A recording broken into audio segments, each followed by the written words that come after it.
shoot, first 100 subscribers that subscribe to my page be entered in the raffle for a Brian Dawkins jersey. So why not? Yes, sir.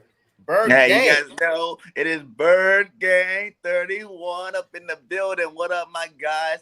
Can't wait to do this show with you guys, man. I've been waiting all week to see, this game. How good are the Eagles going to do against those Niners? And we both had some awesome content creators from the San Francisco 49ers. Shout out to Niner Nation. But it's time to put all that to sleep and show them what them birds all about. Yes, sir. They Yes, was disrespectful. They was disrespectful. Hey. I know y'all seen them piled up at the Rocky statue. I was like, oh nah. Last time that happened, y'all know what happened. Yeah, last time 38-7 happened. 38-7. 38-7. Hey, the first thing first is the Philadelphia injury report. I've not heard of anything changing ever since this came out on Friday. So basically, we are healthy. We are going into this game. Unlike the San Francisco 49ers, their linebacker Greenlaw is out for 6 to 8 weeks. Their starting DB is out for the season. Their running back, Mostert, he's out for the season. So the San Francisco 49ers is coming in this game pretty banged up. I feel like that the Eagles have a great advantage. It seems like that the Philadelphia Eagles, the gods from heaven are shining on us so far this upcoming season, because we are hearing a lot around the league about all these teams are getting injured, but we are so far so good. So yeah, first half of the my guy. We've been injured. I told you guys that's about to switch back over, man. We're gonna be healthy this year, all year long. Yes, sir. Yes, sir. Man, for all real, right, because shoot, you said the guys, Nick Sirianni, came in. We as a team that for years have been used to injuries. So we, like you said, have we been hearing about everybody, getting injured all around the league? We already been getting injured for years. We are an organization that always try to be ahead, always try to, be a smart organization, bringing analytics into the game. So with us always being injured, we already been studying this. We already been prepping. So we already ahead of the curve. Nick Sirianni came in with a whole new game plan that so far has been working. So far, everybody has been. This is the healthiest we've seen these guys in years. And not only has this been the healthiest, but I don't know if y'all saw, but they was also very crisp on they scheming and action on the field. So this is a lot for us. You know what I'm saying? I'm really enjoying the fact that we hella healthy, because that is underrated for sure. Like it's a different year for sure. Sir, hey, all right. This is the time, right, where you plead your case before we get into the evidence. The running backs, the wide receivers, and break down the rosters by who has the better. So, why do you think the Philadelphia Eagles will win today? We're gonna start with BIRDGANG31. Hey, this is just your opening statement. And then we're going to get into the weeds and stuff like that. Listen, it is her season. Okay. We are healthy. The young guns are coming. The Niners are injured. You know what I'm saying? That is the hugest reason why I believe we take this game week 2. The Niners coming in banged up. You can't have that many starters out of your rotation and think you're going to beat a team like the Eagles. I also believe that it's time for Miles Sanders to get that rock. We're going to get him a lot of carries today, start out really on the ground in the beginning of the game, and then we're going to air it out, and hopefully we get to see my boy Quez Watkins do his thing today. So I just think injury is the number one reason I think the Birds win today, if you had to break it down to one reason. Okay, all right. You're DeeGifted. Simply, I'm going to have to go with home field advantage. We haven't had fans in the stadium in a while. That energy is real. That 2017 energy, y'all felt it the whole time. It just had to happen for you fully, just said it. Like, we won, but it's the home field advantage for me. I feel like the Eagles, really play off the energy of the fans, and we coming like that. The 49ers didn't do anything to help themselves by going down to the statue coming into our first home game. This is not a fan base that you can just come in and just disrespect like we don't see you. We see you. Sir. Roll like that. We don't roll like that. Simply said, this is you. We the best fans out here. We travel well. We took over in Atlanta. You ain't finna first home game? No. So I'm gonna have to go with home field advantage for sure, because it's the energy. The players got great energy, and the fans gonna boost it up too. Okay. Hey, before we move on, shout out to the 18 that's in the chat, Miss BIRDGANG, Prince Production, Eagle Uncensored, Gabrielle, Sean, Eddie. Hey, man, shout out to all y'all that's in the chat. I appreciate y'all tuning into this, Philadelphia Eagle pregame show. Yeah, for sure. And let's get into it. All right, so look, before hit that like. Yeah, hit that like. And check this out. Look, everybody, all three of us, our link is in the description. So just scroll up, hit that subscription, hit that link. We made it easy for y'all. Don't forget, y'all will be entered in the raffle for a Brian Dawkins jersey. My bad to cut you off, JC. My fault. Nah, you good. You good. So, hey, look, we had the better team overall. Period. I feel like that we're gonna win today because we do have the better team. Home field advantage, and everybody is going off of last year's roster. This is a new year, new roster, and that's the reason why we're going to win today. But we're about to get into each position. Who have the better quarterback? DeeGifted, kick us off. Let's go and tell me why. Okay, I think the answer is obvious. It's simply put, Jalen Hurts, just on the strength that, logically and technically, 2 is more than 1. Dual threat, non-dual threat. Okay, so with Jalen Hurts just bringing that onto the field and his awareness, he definitely showed a level of escapability that we haven't seen since the 2017 year, since we seen Carson Wentz look poised. That had hit the poise that he showed in the pocket is a poise that I so vividly remember when I watched Carson Wentz back in 2017 standing in that pocket and just dominating. You just knew he was gonna be smart with the ball, and that's that same confidence that Jalen Hurts give me when he sitting back there. He's confident and he's moving and sliding with ease. Like he hasn't been shook or anything like that, and he know and. Unlike Carson Wentz, that I think is even better than what he did in 2017, he knows how to avoid contact. He's not just running, but he's also avoiding contact as well. So we definitely have the better quarterback in Jalen Hurts just by him being a dual threat. Sir. Yes, sir. Bird. Oh, man.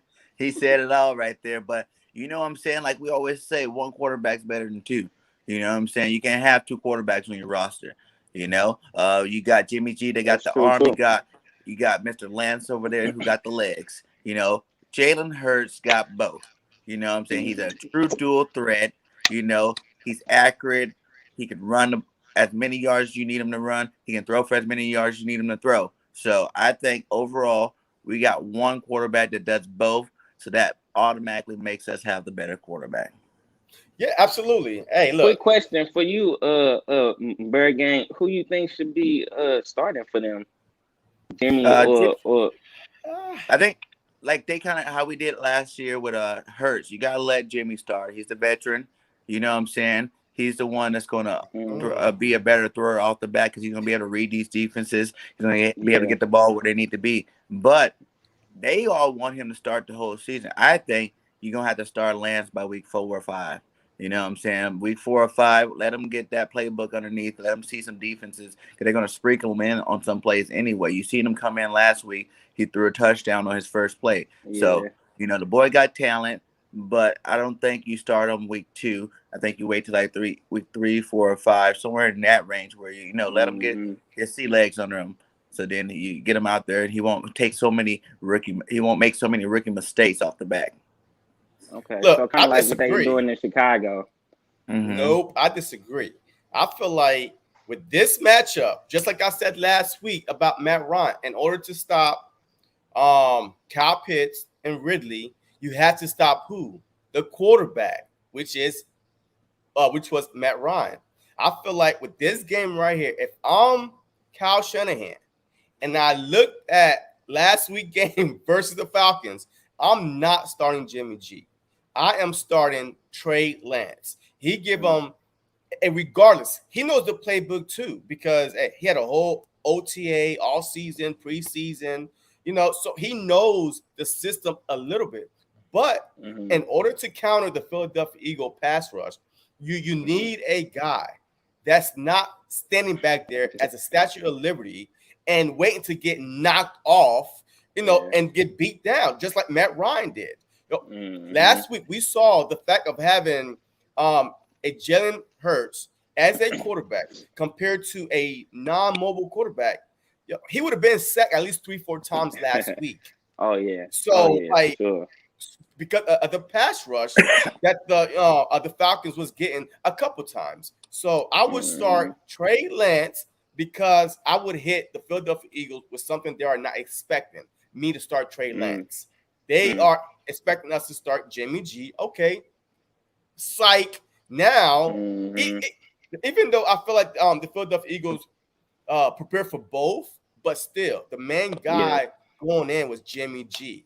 Yeah. So, but we destroy rookie quarterbacks. Our defensive line, we got a bunch of veterans. We even got veterans in our secondary. I think our veterans would destroy his rookie mind. You know what I'm saying? Get to him. The only advantage he would have is probably running the ball. Because we do let some quarterbacks run on us pretty well. Exactly, and that's where. But you're not going to win. Right there, though. You won't win the game just by running the rock. Yeah, but the thing is, you keep the Philadelphia Eagles off balance. The Philadelphia Eagles have issues with running quarterbacks, period. Even Daniel Jones bust our head in last year because we was expecting him to run. Running quarterbacks have been a problem for the Philadelphia Eagles. Has always been a problem. Even Michael Vick gave us hell. I mean, so with Jimmy G, thank you for starting him. Yo, I'm glad that they're starting Jimmy G. Like, you actually do got a point because you got to realize Mosert's out too, and that guy's fast. And he's their lead back. So with him being out, you probably do want to add more to your run game. And starting Trey Lance would do that. So I can see your point for sure. All right, so who got the better quarterback? Real quick, it's obviously the Philadelphia Eagles. Because there's a saying, if you got two quarterbacks, you have no quarterback. So the San Francisco 49ers have two quarterbacks with Jimmy G and Trey Lance. And all this back and forth, it plays with the quarterback mind, his psyche. Even Jimmy G said it himself last week inside the 10-yard line. And all of a sudden, if somebody came to do this, hey, you got to get out. It's my turn. Like, you know what I mean? So what the hell is that? Yeah. It plays with the quarterback psyche and how long could you keep that up? So with the Philadelphia Eagles, they have one clear choice, Jalen Hurts. He's a dual threat quarterback. He is very, very smart. He feels the rush coming in and he escaped the pocket and he could throw the ball. So I'm glad that we had the better quarterback. So let's move on to who has the better running back group as a whole. I know Mostert is out, but now they got a Trey Sermon, I believe, and Elijah Mitchell. So who has the better running back group with Miles Sanders and Kenneth Gainwell? Go ahead, Birdgang. You already know who got the better running back group. Like you said, Morris's out. Miles Sanders is a beast. Kenneth Gainwell's looking electric out there. I think it's hands down Philadelphia Eagles. But hey, I don't want us to sleep on these running backs San Francisco got. Trey Sermon is he was a good back in college. You know what I'm saying? Like I can see him, he's a bigger back, so he can put the rock on he can run that rock pretty well. So and then that Elijah Mitchell, was that his name?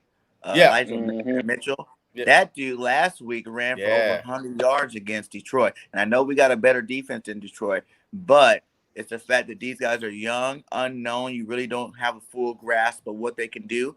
So I don't want us worrying about Kittle, Ayuk and Debo, and forget that these boys can still run that rock. You know what I'm saying? So we need to make sure we put a hurting on them and put a hurting on them early. Yes, sir. Oh yeah. I gotta definitely agree with you. You asked who was the better quarterback. It was the Eagles. Who has the better running back? It's the Eagles again. I mean, you got a polished running back already in Miles Sanders, who is arguably in conversation of being one of the best back in the NFC East. And then you add a Kenneth Gainwell back there who is learning from Miles Sanders, and together they're gonna be a weapon. Miles Sanders isn't shy of admitting that Kenneth Gainwell has the best hands in the running back room.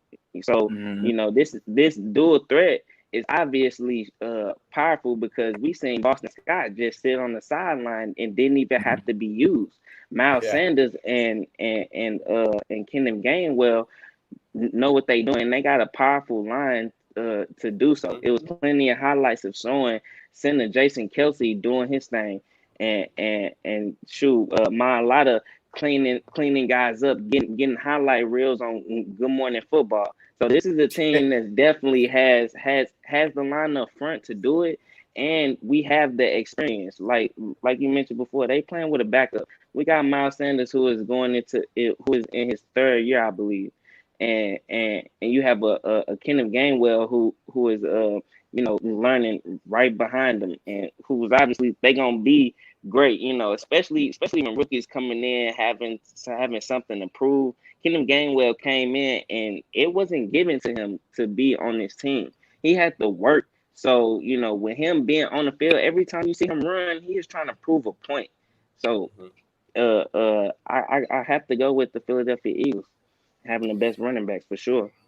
Look, I'm definitely not going to put no stock into Elijah Mitchell from last week's game. It's easy to come into a game when you are not game plan for. Mostert was the starting running back. He got hurt. So, of course, the Detroit Lions planned to stop Mostert. When he went down, it was a change of pace. All right, this little 5'8" guy came in and was ran all over him, because that wasn't the game plan to stop that guy with that speed. So I believe if they came in knowing that, just like the Philadelphia Eagles are coming in this game, knowing that this is a guy that we need to stop, they will adjust to the game plan, that they will stop him. Yes, he did have some nice runs and stuff like that, but I also think that it's easier to come in with no expectations.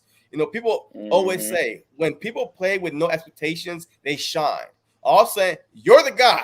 Go do it again. Go prove it. It wasn't a fluke. It's just like some of them rise up, but a lot of them fold.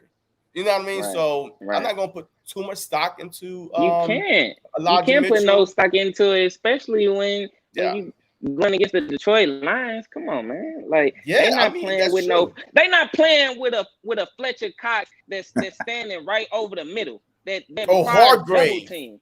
Or Hargrave. They're not playing with guys like that. My God. Come on, man. Hey, we're gonna talk about Josh Sweat too. Yeah, we definitely gonna talk about the Josh Sweat.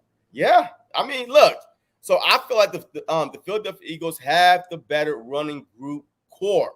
Like regardless, with Sanders, with Gainwell, with even little Boston Scott in there, and we don't even need Boston Scott right now. We still have the potential of calling up a Jordan Howard. So we do have the better running back group. Yes, and overall, we could just pick up a phone and just put Jordan Howard in. Yeah. Like, bro, we have the weapons. We have the skills all over this team, bro. Like, it's crazy. Like we said, dude had a great game, but who was they going up against? You got to put everything in the context, because everybody put everything in the context when we beat Atlanta. Even though, like I said before, everybody picked Atlanta. So, like I said, they want to put it in context too. So, with dude having a whole bunch of yards, like I said, Yes, it wasn't no sir. bloody cocks over there. We got guys on this team. Look, the energy is important. The mentality, the competitive mentality is important, and we have all of that. We have all of that on our team. Guys that's playing to prove something. Josh Sweat just got paid. Fletcher Cox is the all-time leader. You got Brandon Graham coming off a Pro Bowl season, just voted team captain. You got all guys that's on this line hungry. They not playing.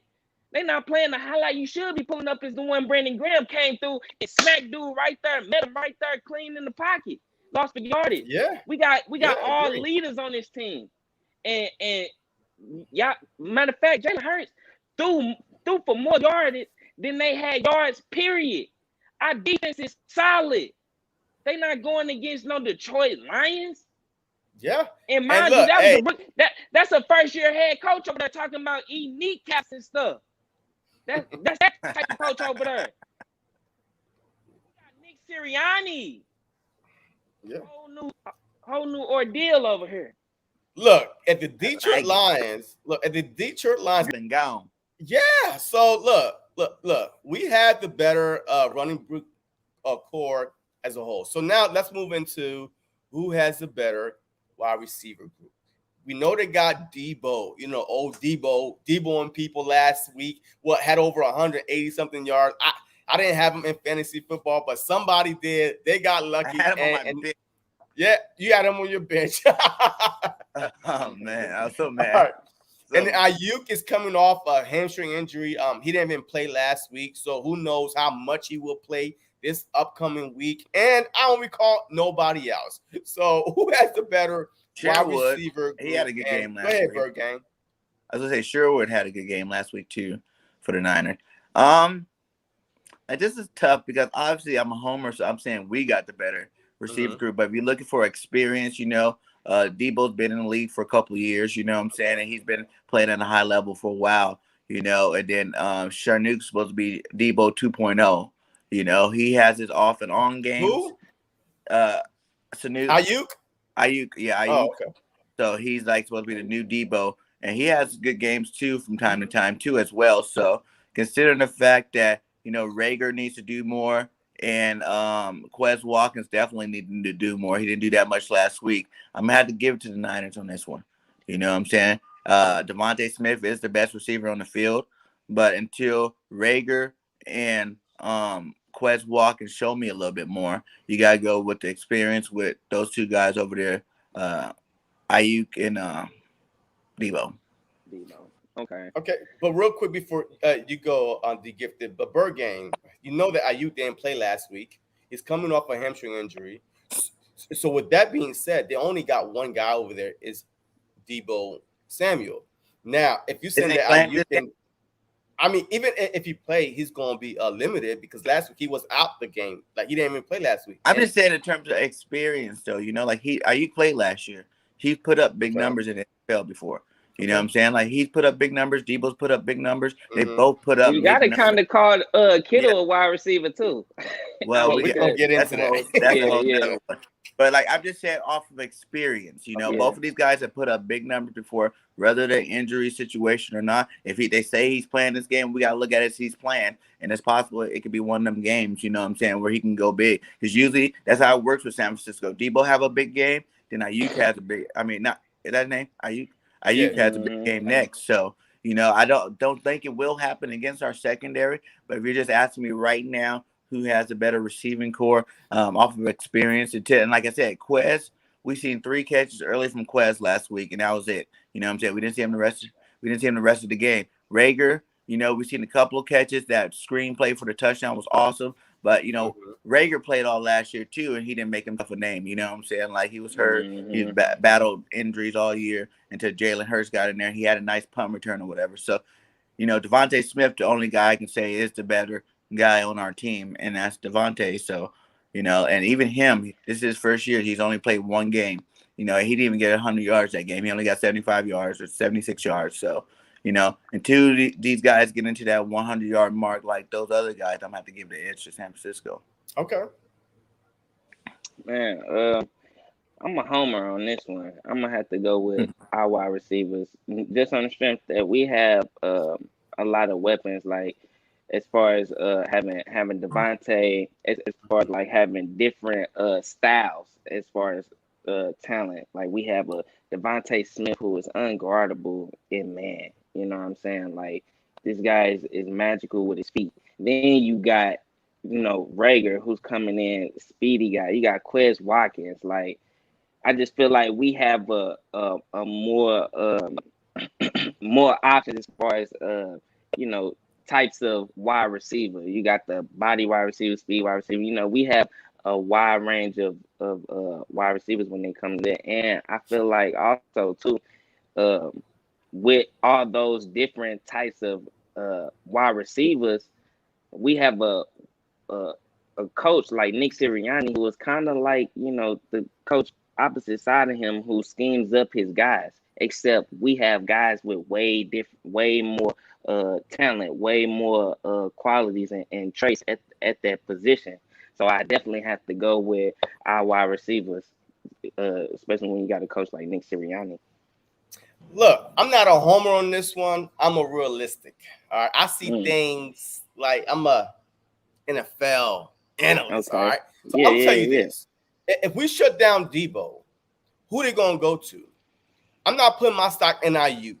He didn't play last week for a reason. He's coming off an injury, a hamstring injury. So if you shut down Devontae Smith, we got Watkins and Rager. Period. You shut down Debo. Who they got? A one-legged man in Ayuk, and who else?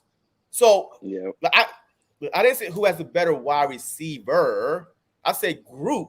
A group is more than one. So I feel like the Philadelphia Eagles had the better wide receiver group because none of them are injured. They're all young. They're all fast. They're all reliable. Maybe they're saying Ayuk for us. They knew they were going to beat Detroit, so they let them go get rest for that game. That's true. Okay, but that's still 2 against 3. The last time I checked, 3 is bigger than 2.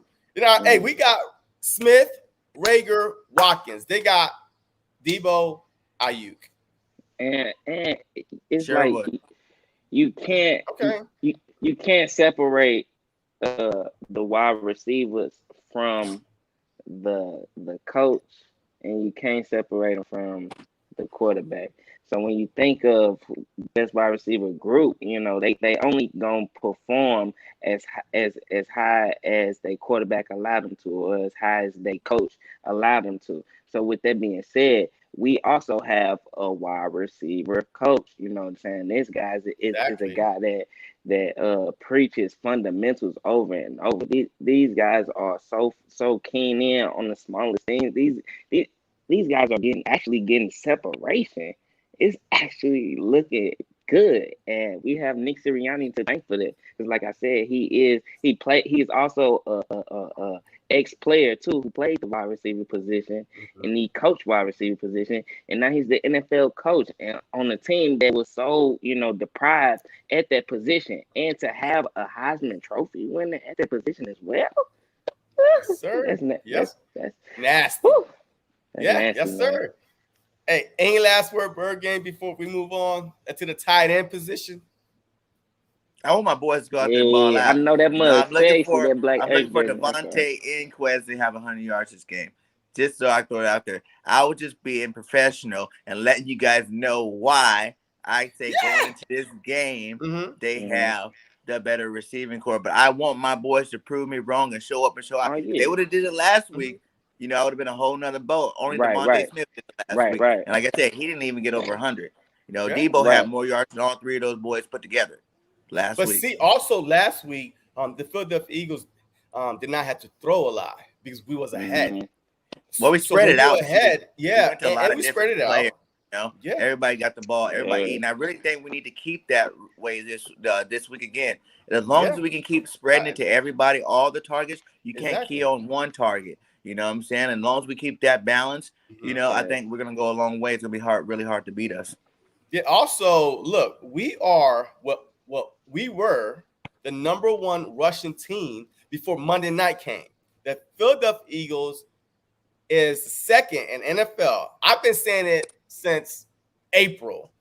once we had a a running back core, that we will lead the league in rushing. The only team that could beat us is the Baltimore Ravens because Lamar Jackson can't throw the ball as well. So, of course, they're going to run.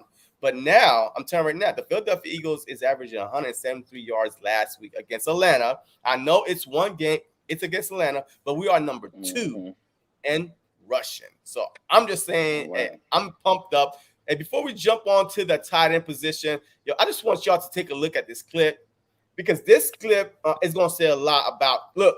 Hey, that's a tight end right there. That's Hawkinson. Goddard is going to eat. But this one was a little bad play. But I'm telling you right now, our tight end should be able to eat today. Hurts, Goddard. This is Devontae Smith right there.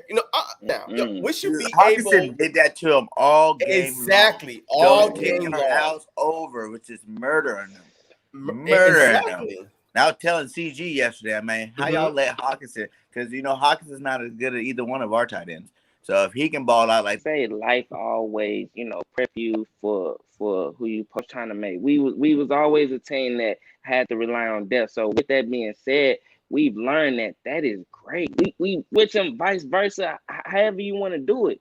And if we comparing tight ends, this is a Zach Ertz. Yeah, Annie. I don't know about Annie, but go ahead. Go ahead, BIRDGANG. Like you said, who got a ring? Who got a ring? Who would be most likely going to the Hall of Fame? Stop kidding, man. He better get him a ring before he starts talking about Zach Ertz. He better get him a ring. Oh man. Get him a ring. That's all I'm gonna say. I love it, baby. I love it. You can have the best highlights all regular season. About, baby. Ring is not everything. Hey, look, baby. A ring is not everything. We got some great Hall of Famers that have no ring, but in the Hall of Fame. So I'm just saying, it is what it is. But like you said, man.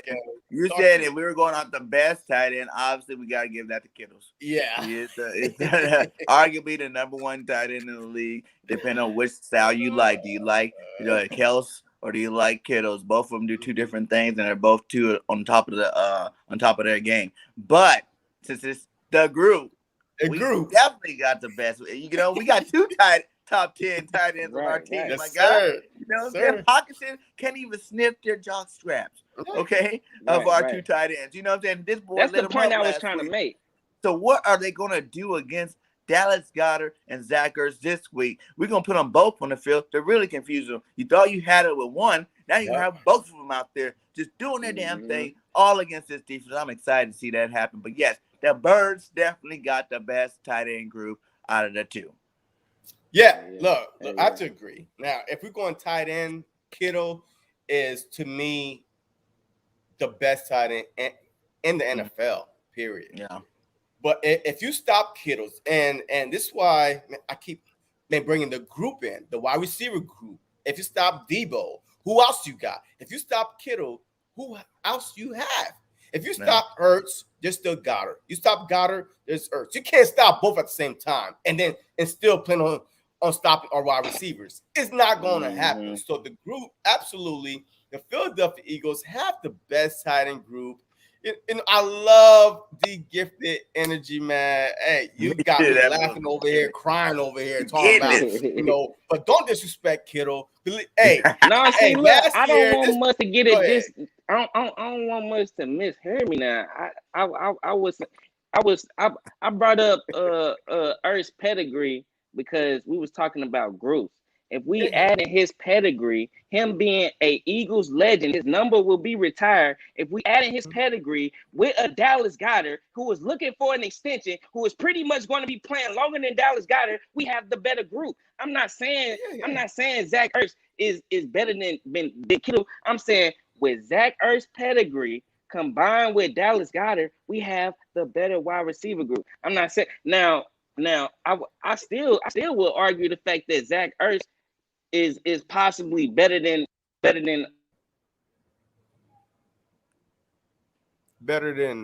who? Kittle? Don't say it. Don't say it. I can't hear you. Hey, don't say it. Hey, you mute. Don't say it, young buck. He better not say Kittle. Yeah, he better not say Kittle. I'll tell you that right now. I'll throw his whole computer out the door if he says, yo. And that's the reason why Zach Ertz have not been. Look, Zach Ertz is asking for top 5 money. He's not a top 5 tight end. Kittle is. Can you hear me? Yes, there you go. Can hear you now. But go ahead. Please finish with your whatever are you about to say. So so basically I was finna compare the careers. So if we want to talk about Hall of Fame career, who would be going into the Hall of Fame faster? It would be Zach Ertz. That's what I'm arguing. Who would go to the Hall of Fame faster? Is Zach Ertz. Okay. All right. Hey, let's move on. Hey, who had the better O-line? Let's go. Come on now. That's not even a question, my guy. We got the best O-line in the league, my guy. You know, we got the big Australian up there, the 6'8" stud over there. Just got paid that money. You know what I'm saying? Like, this guy's coming, and he's hungry, and he's about to show everybody why they paid him all that money. You know what I'm saying? Like, it's about to get real. Mailata, you seen him last week one-arming people. You know what I'm saying? He's going to be doing that all year long. You know, we got Sayamala. Kelsey's the legend. Definitely, if you want to talk Hall of Fame, Kelsey's going to be a first ballot Hall of Famer. You know, by the time he's all done with this, you know, you got the 2 big studs on the right. And whenever they're playing together, Mr. Brooks and Lane Johnson, we win 80% of our games, my guy. So, like I said, we definitely got, 3 All-Pros on our line. Oh, yeah. And then a future All-Pro in Mailata. And Sam Mall is very serviceable. He won the Super Bowl. Yeah. Hey, you're DeeGifted. Let's go. Talk to me.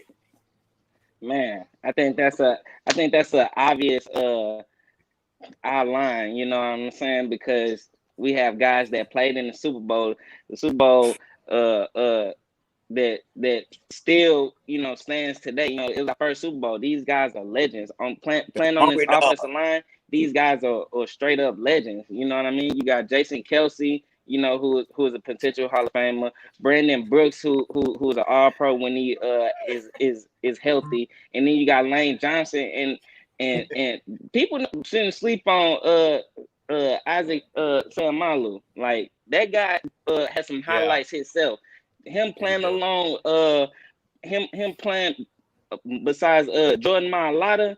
Him for sure is definitely getting some highlights, because just I'm saying, for a lot of people paying attention to Jordan Mailata, and he is performing. Like, he is a guy that is recognized definitely in that offensive line room. When I heard and watch press conferences with the other offensive linemen, they not, you know, new to Isaac Sayamalu. So I'm gonna definitely have to go with our offensive line, just on the pedigree, the you know, the experience, and just that having that dog mentality, for sure.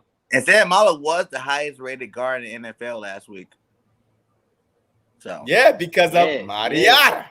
Because this is what happened when you play between Kelsey and Mariota. You basically that guy that's probably gonna get the scrub. Like, ain't nobody is gonna worry about you. You that one guy that, like, man, I ain't got nobody to block, because they're going to try to go towards Mariota and Kelsey. All right, but look, the Philadelphia Eagles obviously have the best offensive line with Brandon Brooks and Lane Johnson. With those 2 being healthy this year alone, make us a top 5 offensive line. And you saw it last week. Look, this offensive line is only going to get better. Last week, I believe they got 1 sack. I think 1 sack allowed last week. Of course, this week you got D4 coming off the middle, off the end, and you got Bosa. So they're definitely going to be tested. But we're going to see. But as of right now, I want to see that battle, man. That's the biggest battle for me in the game, is Bosa versus Mailata. Because I don't think they're going to put him over Johnson too much. It's going to be Bosa versus Mailata. And it's time to earn that money, Mailata, because that is a good guy to have coming at him. but I think Mailata's too big, strong, and athletic. I don't think Bosa's going to do anything in this game. Yeah, Oh, yeah, I've been hearing absolutely.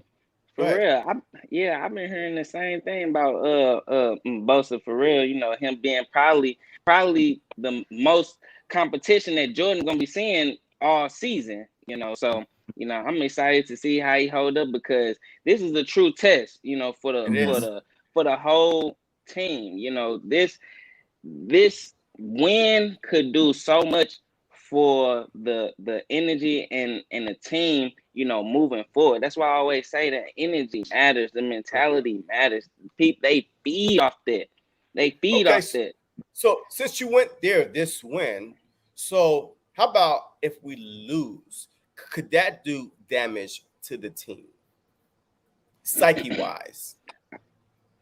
That's a great question. I'm straight glad that you asked me that. It depends how we lose. Like if we get destroyed at home, yes, I think it could do a little bit of psyche damage to at least the fans for sure. Oh yeah, for but sure. We're gonna be flipping our lids out here. You know what I'm saying? But if it's a tight game, you know, maybe it's a last second field goal type thing.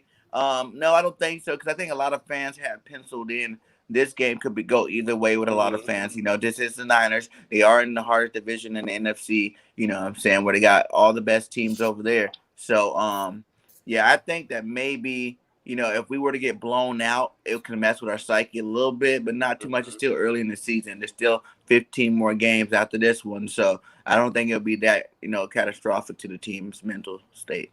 Okay. DeeGifted.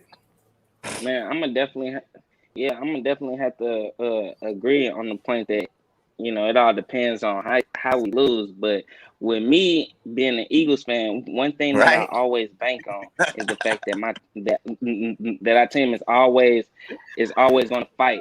Like no matter what, they're gonna always fight at the end of the day, because the fans, we hold them to a high standard. So at the end of the day, I know they're gonna always fight. So man, fuck, what was the question? My fault. Oh, so if all right, because look, a lot of people say, hey, don't put that juju out there. But look, pre-game turn up. I'm sorry. Hey, look, if we lose, I mean, you said because if we win, a lot. Okay, yeah. Team. So if we lose, let's just say, hey, we lose. I mean, could that damage the psyche? Play with our psyche. Yeah. Yeah, it could, but at the same time, you know, this is a whole season. So, you know, the whole season, you're gonna get them war wounds, them scars, you know what I'm saying? You're gonna get marked up. You know, this is a war. The whole season is a war. So you're gonna come out with some body scars. That's expected. You know what I'm saying? When you hear these players talk in these conferences, when you hear these players talk in their conferences and they say, we got to see how we handle adversity. You know what they talking about? That L that's going to come sometime throughout the season, because no team goes undefeated. That's the adversity that they talking about. That makes a great team. How do you handle that adversity? Them losses that's bound to come. How you gonna handle that scar when you get cut? How you gonna get back up? So with that being said, and us being a young team, it can play with our psyche, but I feel like Nick Sirianni got a grasp on his team unlike no other. You know, like I said, they giving me 2017 vibes, but even stronger, because Nick Sirianni is even more of a player's coach than Doug Peterson was. This is a guy who's much younger than Doug Peterson and connects with these guys on a whole nother level, who is always trying to tap into that mentality of his guys. So, yeah, it could play with our psyche, but all going into this season and seeing how great this team is, and I know adversity is to come, I'm banking on the fact that these guys can get it straight back together. Like it's not going to affect them one bit. That's on the fact that they all know that it's bound to come, and it's all about how you handle that adversity. Okay, look. And then there's only a couple of handful of teams out of the 17 that you would even put in that category where you think, okay, it's possible those guys can beat us. You know what I'm saying? And I think if you were to look at the schedule, this is one of those games we hit our first game where it's like, okay, depending on. But like I said, with the injury that came to their team last week, man, going into this week, they kind of had a disadvantage on that. That all those injuries kind of changed my outlook of the game. I think we should pull away from this one easily. Look, I don't think it's going to mess up with our psyche at all, because if one thing you know about the Philadelphia Eagles, if we could be 1-5, we still feel like, hey, we always in it, and we always in it because we've proven it year after year after year. So I feel like even if we lose, that this team, remember back in 2017, we started 1-0.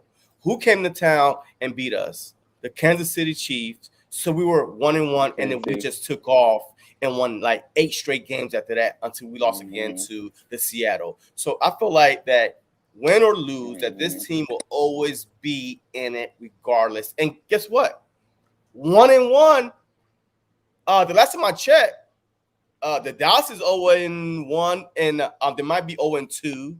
The Giants is 0-2. The Washington football team is 1-1. So look, worst case scenario, we either first or second, we still in it regardless. So, and that's what, if I was a coach, win or lose, I'm like, look, we are in this. Like, people pick us to win 3 games. Yo, we already got 1, and there's still 16 more games left. Exactly. Stop playing with me, man. Anybody that said that, out of their mind. Absolutely. So I think we will be fine. And Gabrielle Young, hey, feel free next Sunday. You could be on this this pregame show with us to break down the Dallas Cowgirls, because we already know what's going down. So thank you. Oh, we turning up that week. Yeah. Hey, y'all like and subscribe right now. I promise you.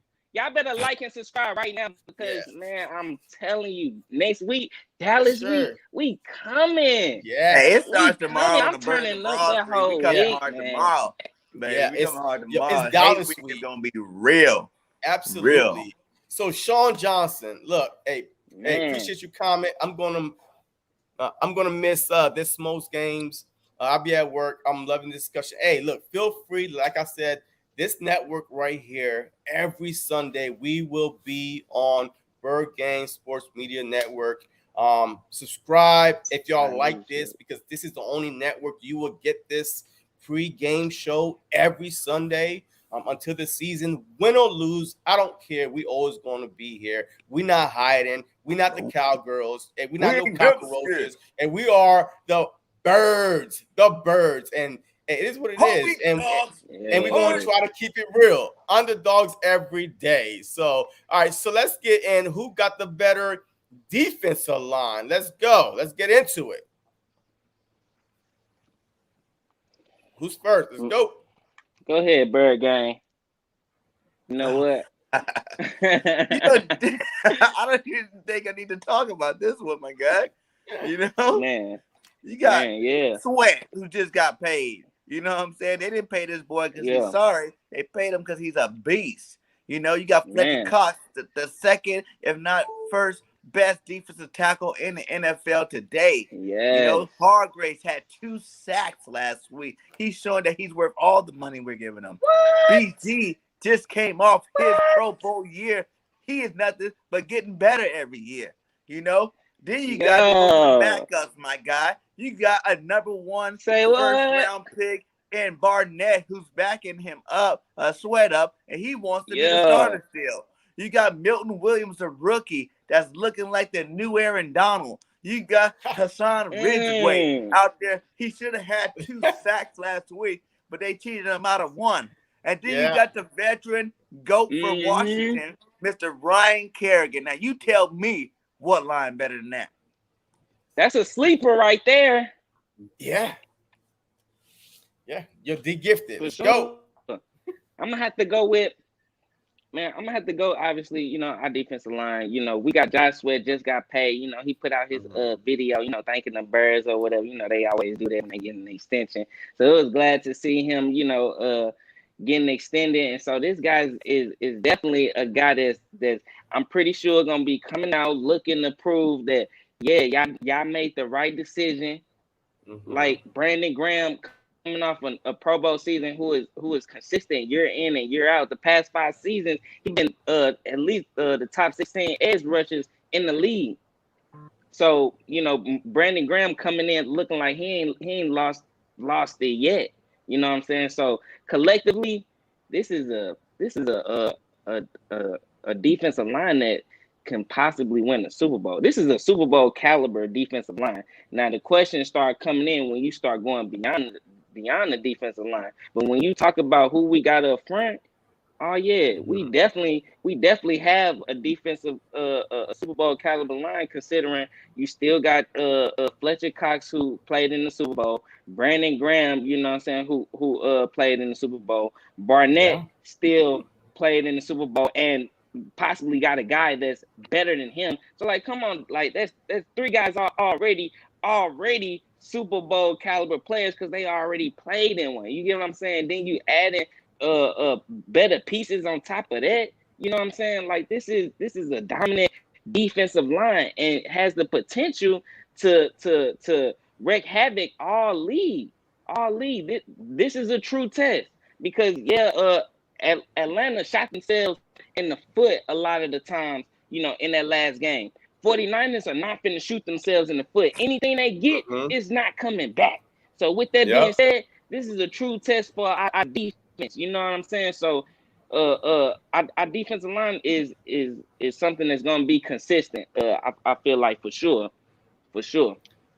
Look, we have the better defensive line, but we do not have the better defensive player on that line.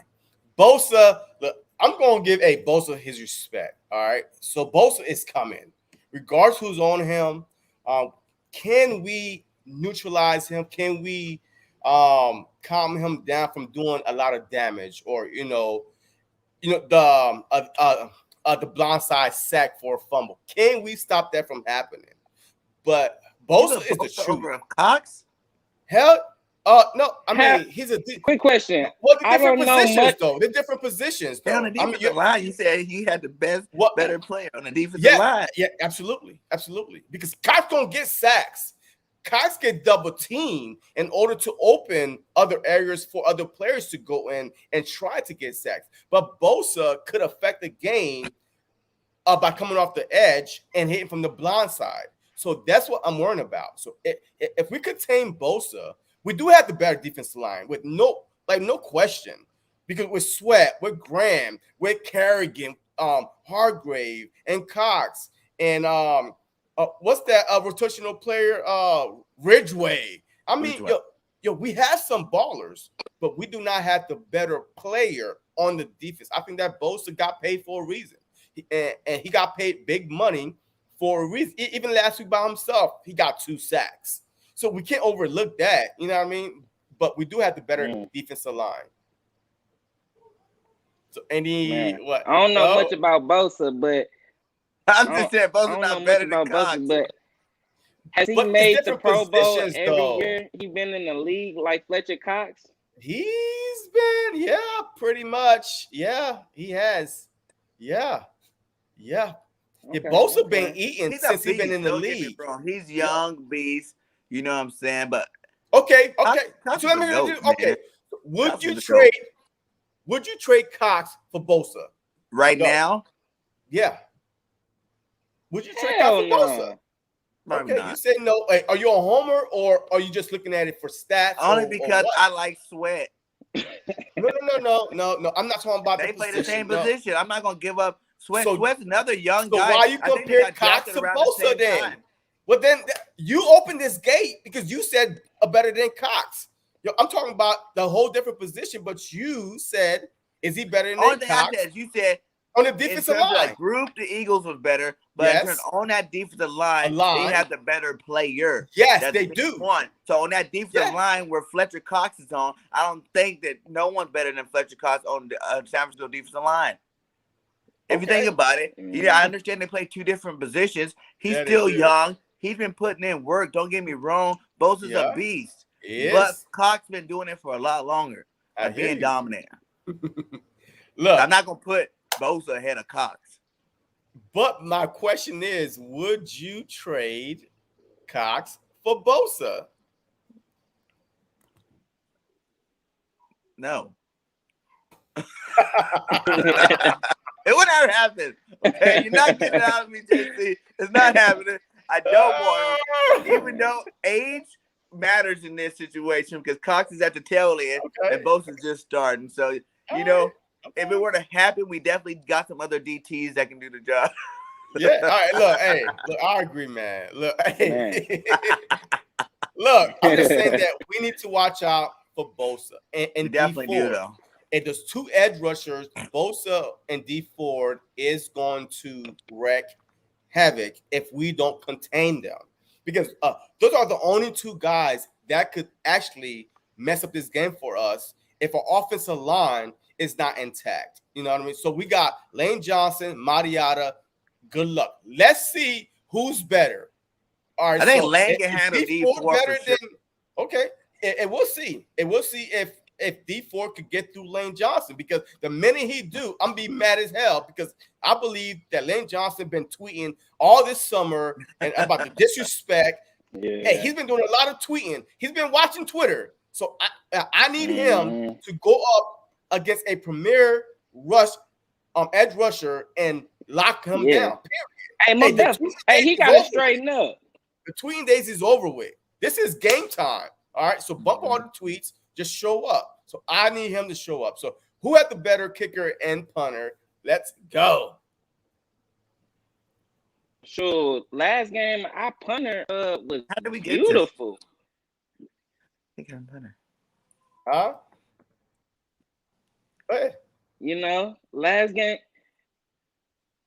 I was saying last game was beautiful. The punch that we was doing, everything was within what, like the 10-15 yard. Like, he was beautiful. I think I don't really watch the punters and the kicker, especially not for the other team. I just know last game when we was punting, it was beautiful. I was like, sure, we need to keep this guy. So, you know, hopefully David Akers. I said David Akers. David Akers. Yeah, okay. David Akers coming back. I said David Akers. I take David Akers right now. That's that pregame turn up, man. Elliott. Man, I'm sorry, but Jake Elliott. Hopefully Jake Elliott can be like David Akers and be consistent for sure. Because you know, last year he was kind of real fluky, but this year he started off strong. I think he hasn't missed yet. You know, I don't remember him missing any last game. So hopefully he stay consistent. You know, I think last game was a few 40-yarders. So, you know, hopefully, you know, like I said, he can be consistent. Yeah. I don't even know who the kicker is for San Francisco. I gotta go. Robbie Gould. Ooh, Gold's a beast too, though. Yeah, he is. Yeah. So I would say we have the better punter, and they might have the better kicker. So we're gonna make it a push. We got a better punter. They got a better kicker. We're gonna push that one out.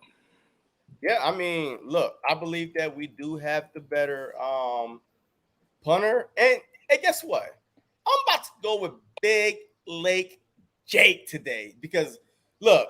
The Philadelphia Eagles do not give him enough opportunities, and that's what pissed me off last week. We should have seen, because in last week, miss or make, let's see what we have in him. Could he kick a 53-yarder? Could he kick a 55-yarder? I wanted to see that. Today, this game is really, really matters, and we ain't going to blow them out. So I need to see if our coaching staff could put. You never know. You said we ain't gonna blow them out. They just disrespected. They get blown out today.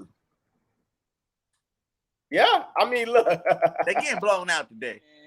I called it last week, and I'm calling it this week. It's gonna be a beatdown. No, don't say that. Don't say that. All right. So all I'm saying is this: we need to give our kicker.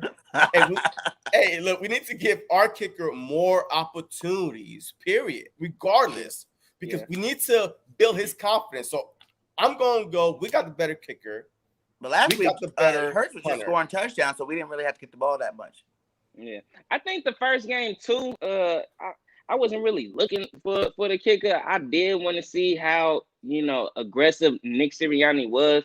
I didn't think him going for it on those downs was anything crazy, especially considering, we was leading, I believe, on one of them. But yeah, they wasn't that crazy. I was happy. I was just happy to see, him being aggressive, like saying like, oh, this guy can just whip up something.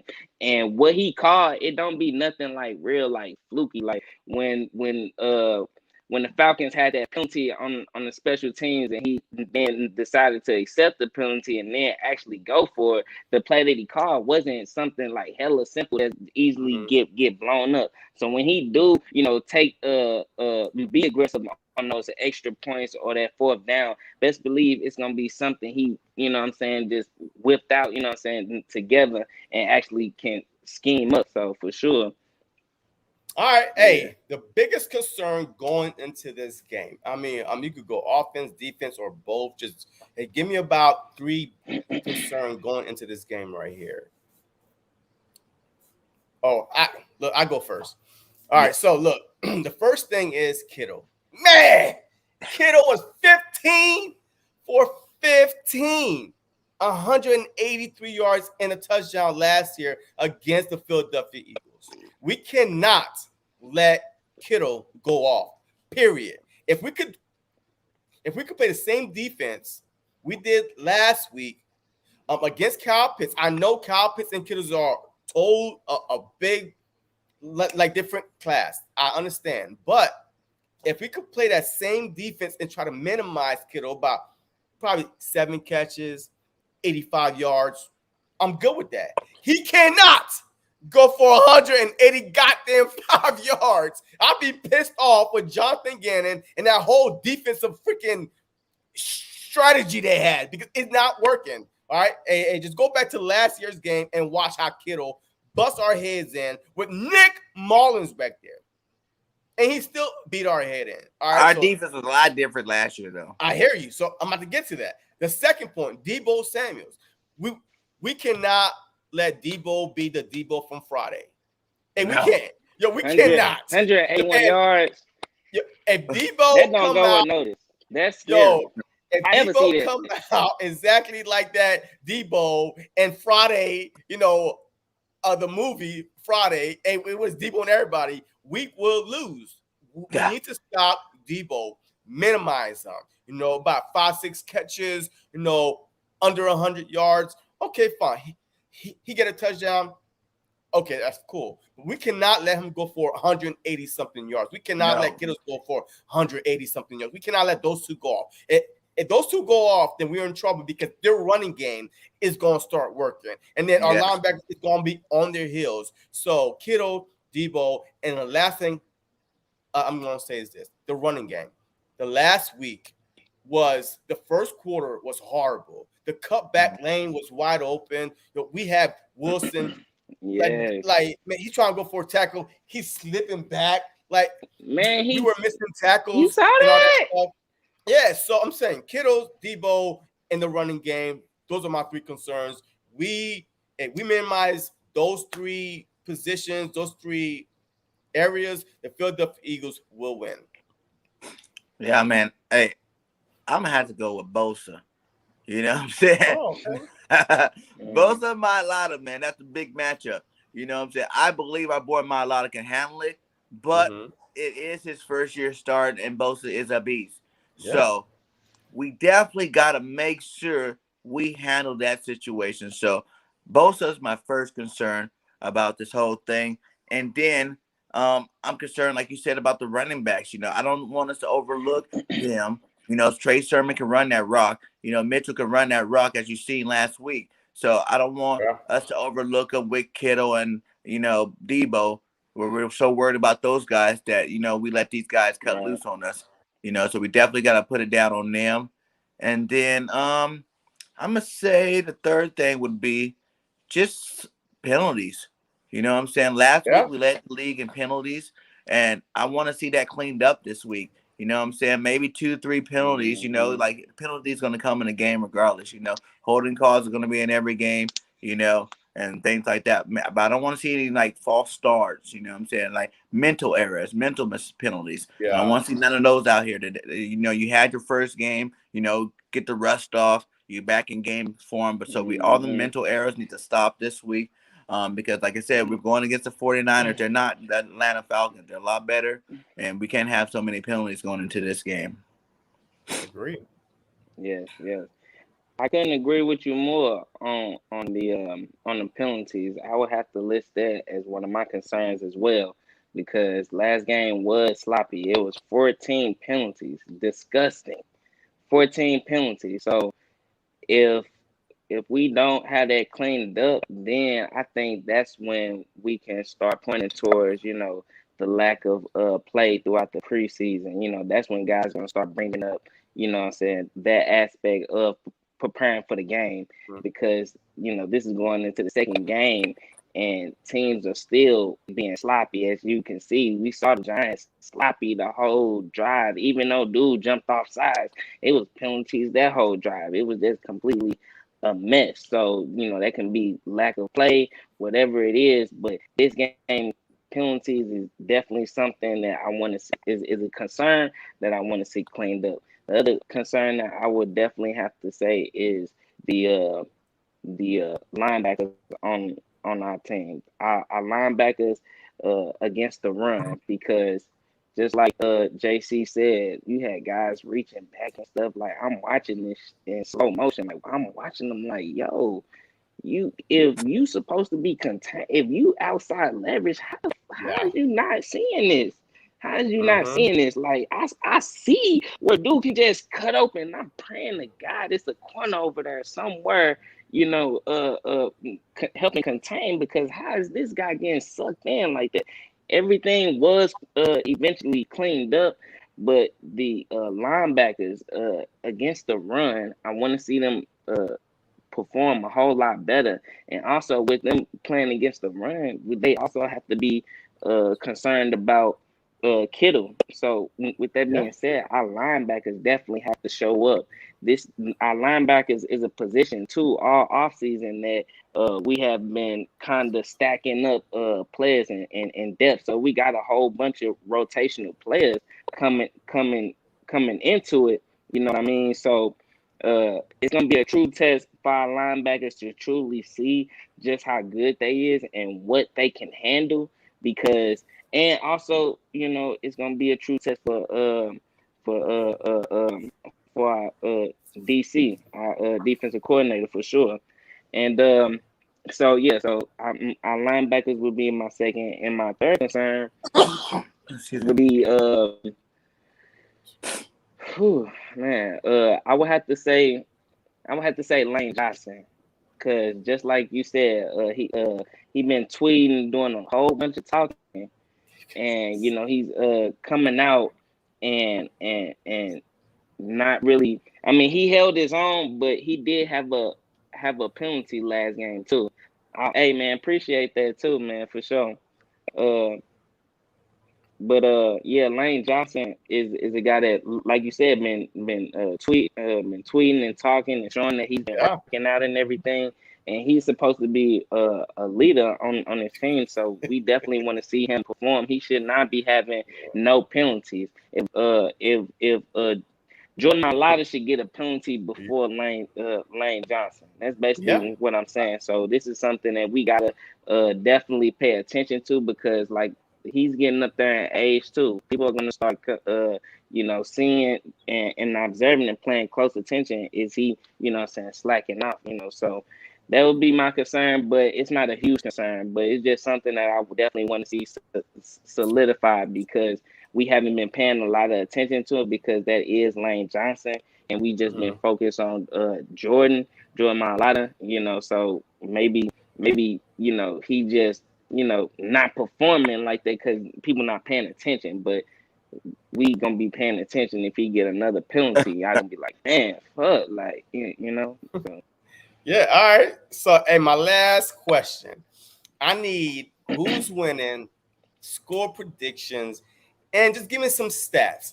Either defense, offense, players, So whatever stats you want to give me, just put out there. Hey, your bold prediction. Let's go. Bird Gang, you up? All right, Bird Gang coming with them predictions. Get at me every week because I'm gonna tell you what's gonna happen in this game. So I'm going with Jalen Hurts will throw for over 300 yards today. Okay. I'm looking at 325 to 350, 3 touchdowns, and he's gonna get him a rushing touchdown this game.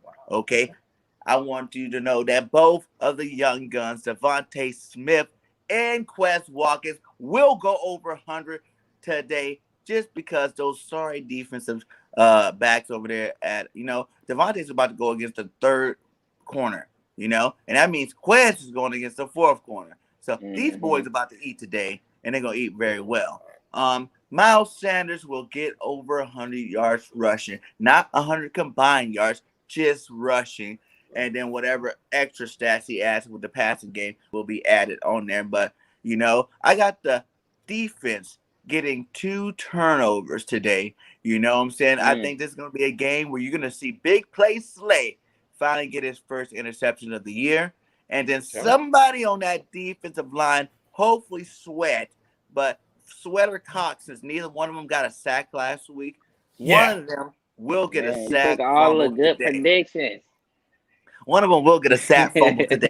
One of those 2 guys. And my predicting score is the Philadelphia. See, I had to change it because it was 35-17, but after the disrespect they did to our Rockies, don't say it's gonna be 35-10 Birds. The Niners are about to go down, and it's about to go party time in Philly, my guy. Don't disrespect the Birds. Yeah. Oh wow! Hey, all right, man. Hey, let's go, D. I love it.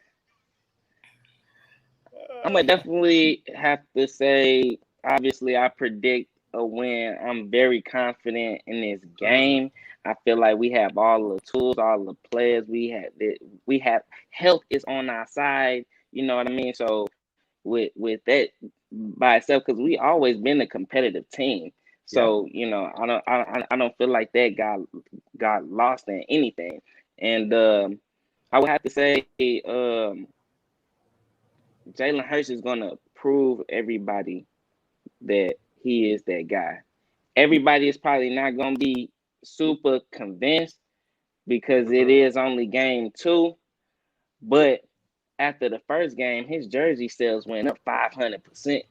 Yeah, 500%. Beat these 49ers. You might not be able to get your jersey till next year. So with that being said, I feel like this is a game that is a true test for the Eagles, but we all know that after the game, it's gonna be Jalen Hurts is going to be the conversation, and if Jalen Hurts can perform exactly how he did, if not better, and Jalen Hurts can start showing some type of consistency with his play, because that's really what everybody is going to be looking for, that consistency in your play. And mind you, last game was a short game, and next game, this game, it all depends. We're gonna see, but the tape was analyzed about last game, and there wasn't many opportunities downfield. With this game, would it be different? All I know is he didn't turn the ball over. He was 77% completion percentage, and the guy was absolutely throwing dimes, and he executed the offense exactly how Nick Sirianni wanted the offense executed, and that's all that matters. I promise you, I don't care about 300 yards. Can he be 70 plus percentage completion? Can he get us downfield? Can he consistently make plays? As long as he and being consistent with that, I feel like the yards downfield are going to come for sure. The yards downfield are going to come because he takes what the defense give him. They give him a shot downfield. I promise you, all training camp, all they've been talking about Jalen Hurts is that's unquestioned is his deep ball. His deep ball is something that everybody already knows that he got. So with best belief, if given the opportunity to go downfield, he's going to do something that he loves, and that's throwing the ball downfield. So this is a game that I'm predicting Jalen Hurts puts his stamp as the Eagles quarterback. But that dude, like I said, it's already her season. So even though it's gonna be convincingly even more, but it's just gonna be more solidified. I just want him to look. I want him to be consistent all year, and I feel like with this win, a lot of people are not going to question his ability anymore. Can he throw the ball? And yeah. And I also predict last prediction. I also predict that we hold them to 14 points. So I'm gonna say a score of 30 plus. Our second game with 30 plus points. Give me a number, DeeGifted. Yeah. Don't say 30 plus. Okay. Yeah, I just say no. Okay. 35, 10 birds. Hey, if you're in the chat right now, real quick, if you're in the chat, hey, drop your score predictions. All right, Philly versus San Fran. What would the final results be at 4:15 when the game is over with? So put your score in the chat. But go ahead, D. I'm gonna say 34-14. That's my score. Okay, 34-14. all right. Look, for sure. Okay, look, I'm going. Hey, my score will be 31-23. I've been saying it all week. I feel like 31-23. Eagles. I take that. 31-23. Our defense is going to make a stop, a strip sack somewhere in there, either Sweat or Barnett, Graham. Somebody is going to make a stop in order to flip this game. But this game will be close. I'm not going to lie. It's going to be close because both teams are talented. I feel like that Jalen Hurts will throw for about 260, 260, just like last week. Have 3 touchdowns, 1 to Smith, 1 to Goddard, 1 rushing, and Miles Sanders will have a rushing touchdown. And he will go for over 100 yards. Remind you now, I've showed you the clips of how this Detroit, the Detroit line ran up and through the San Francisco 49ers. So I'm not worried about our guys, especially the running game, not being, able to perform. I feel like that with our running game, with our Nick Sirianni calling another great game, I feel like that we should be able to dominate, the San Francisco 49ers. But remind you now, and this is another running game. Look, this is another run. Look at that. Oh, and Kenneth Gainwell can't do this, then the offensive line and the offensive line coach then we are going to lose this game. We need to focus on the run, establish the run. That's what I'm not saying that Hurts is going to throw for 3-something, 4-something yards. He's doing it. Yards. Man, I feel like that 260 range area, a little quick screen to Devontae Smith for a touchdown. Goddard. Man, I showed you the whole Hawkinson comparison, how he was eating them up alive. And with Miles Sanders, I feel like that we're going to be a well-balanced team, 31-23, Philadelphia Eagles. So, hey, before we head out of here, any last hot takes you want to give? It's 12:42. The game starts in about 18 minutes. So let's go, DeeGifted. Let them know where to find you. Any last hot take and whatever else you want to let them know. Man, I'm your boy, DeeGifted. This is what I do. I talk Eagles with my fam. You know what I'm saying? This is what we do. So, go to my channel, hit that like, hit that subscribe on any of the videos, subscribe to the channel, and you will be entered in the raffle for a Brian Dawkins jersey.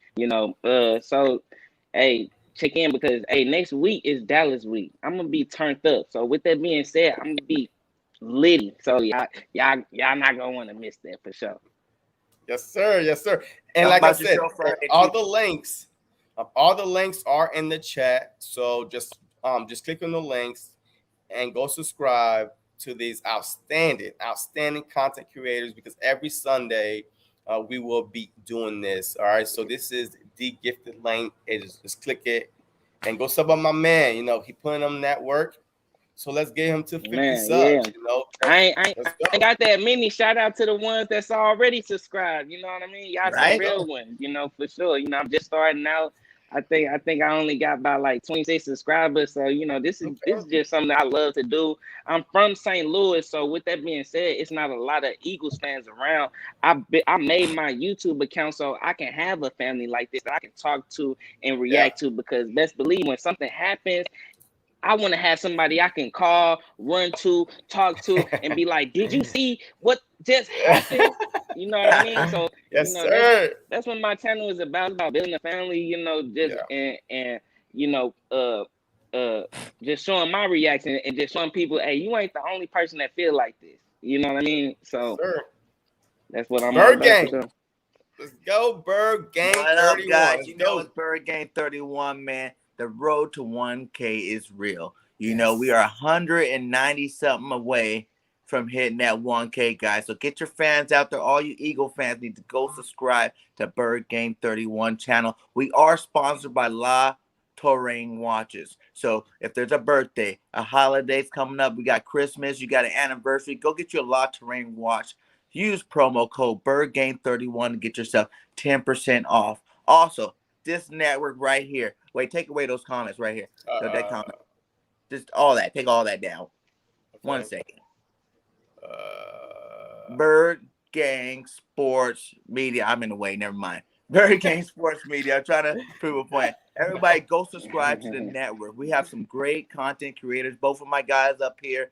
They got their own shows on there. Me and JC got a show Wednesday night. You know what I'm saying? That midweek special. Make sure you guys go subscribe so you can watch that. You know, it's a great show. We got great shows all throughout the week. You know, DeeGifted got his Friday night show too as well. So make sure you check us out, subscribe. We are growing fast. You know, we've only started putting on videos on the actual network channel, but we got a lot of videos coming and it's going to grow fast. I got some good content creators. If you're a real Eagles fan, you will subscribe to all our channels. Point blank, period. If you're an Eagles fan, you will subscribe. Me, I subscribe to everything Eagles because that's what I do.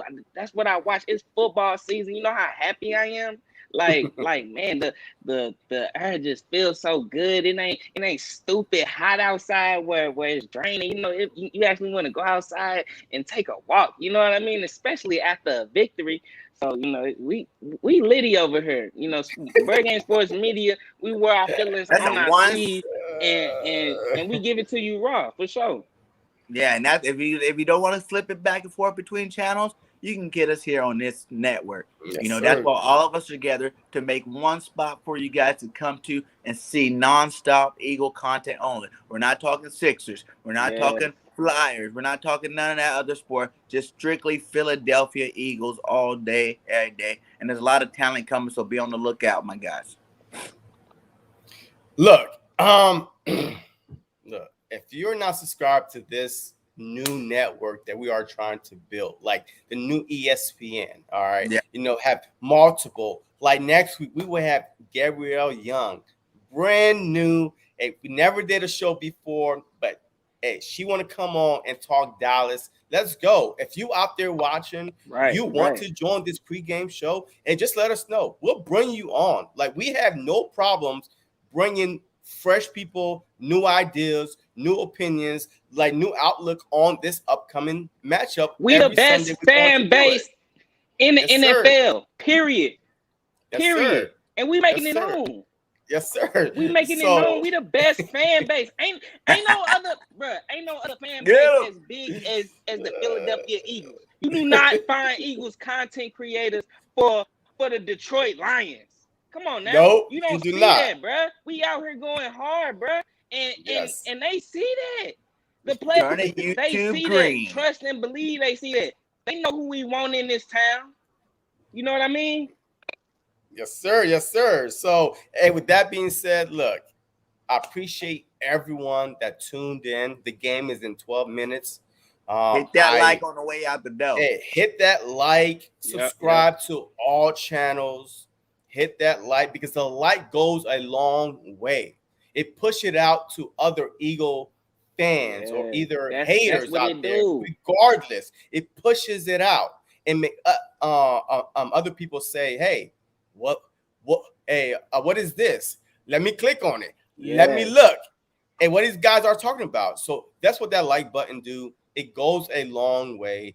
It helps build the network and our individual channels. So that's all we asking. And the like costs you $3.99. That's all it is.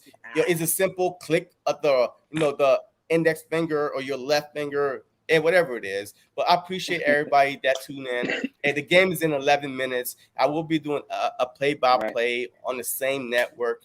So hey, just tune in and let's enjoy. Win or lose, we do not go hiding. We here. We gonna talk our smack. It is what it is. So as always, hey, yes, sir. You already know what and how we do it. We about to go out with our introduction as the outro. As always, go Birds.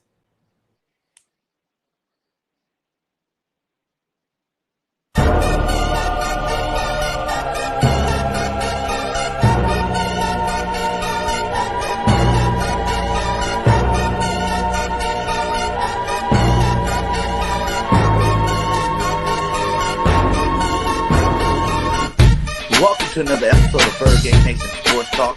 I'm your host, Bird Gang.